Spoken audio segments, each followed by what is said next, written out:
if you get this message from your car, you're going to want to get rid of it. I'm going to show you how. First thing you do is close your door. Make sure your mileage is on. Your feet are not on the brake. You hit the ignition one time, so they red and they sweep. And then you hit up, which it looks like phone picking up, and okay. And you hold it.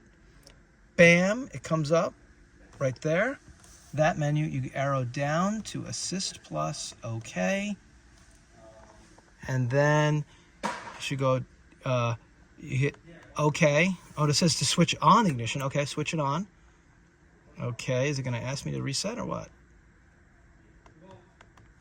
Oh, there we go. I hit okay.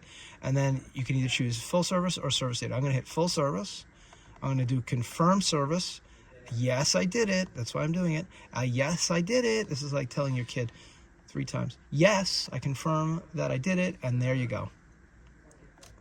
So it was really these 3 buttons and this answering thing. And you have to make sure the vehicle's not on this menu.